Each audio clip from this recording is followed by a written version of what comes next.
यह बात उन दिनों की है जब मैं 9वीं कक्षा में पढ़ता था। तब मेरी उम्र 14 साल थी। उस समय मैं अपने फैमिली के साथ ही रहता था। मेरी फैमिली में मम्मी पापा और मेरी छोटी बहन भी थी। मेरे पापा सरकारी नौकरी करते थे, इसीलिए हमें सरकारी क्वार्टर में रहना पड़ता था। जब मेरे पापा का प्रमोशन हुआ था तब हमने उस कॉलोनी में एक बड़ा सा फ्लैट ले लिया। उसके बाद हम नए फ्लैट में शिफ्ट हो गए।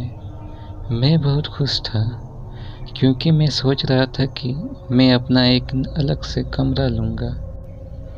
पता नहीं क्यों जिस दिन से हम उस घर में रहने के लिए गए थे तब से मुझे उस घर में अजीबोगरीब बेचैनी महसूस हो रही थी।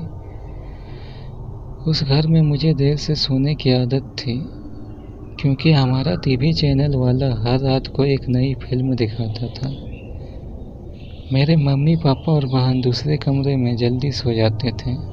शुरू में तो सब कुछ ठीक था, लेकिन अचानक मुझे एक रात को जब मैं अपने बेड पर बैठकर मूवी देख रहा था तो अचानक मुझे रूम के बाहर किसी की आवाज़ सुनाई दी। मुझे लगा यहाँ मम्मी पानी पीने के लिए उठी होगी। मैंने ध्यान नहीं दिया। हाँ, लेकिन मैंने टीवी का आवाज़ थोड़ा धीमा कर दिया था। लेकिन 4-5 मिनट के बाद फिर से वही आवाज़ आने लगी। वह आवाज़ किसी औरत के चलने पर उसके पायल की आवाज़ आती हो, जैसे छन छन छन। बिल्कुल ऐसे ही आवाज़ आ रही थी। मैंने टीवी का आवाज़ बिल्कुल बंद कर दिया, लेकिन बाहर से वही आवाज़ आ रही थी, छन छन छन।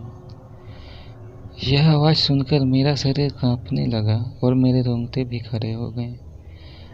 आवाज़ लगातार आ रही थी, 4-5 सेकंड के लिए सुनाई देती थी, उसके बाद बंद हो जाती थी।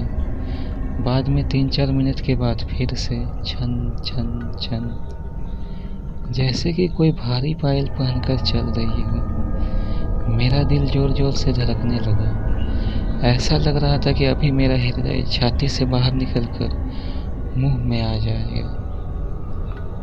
पता नहीं चल रहा था कि ये क्या हो रहा है और मैं क्या करूं। मैंने सोचा कि मैं अपनी मम्मी पापा को उठाकर उनसे सारी बात बता दूं। बाद में मैंने हिम्मत करके दरवाज़ा खोला तो अचानक वही आवाज़ सुनाई दी, छन छन छन।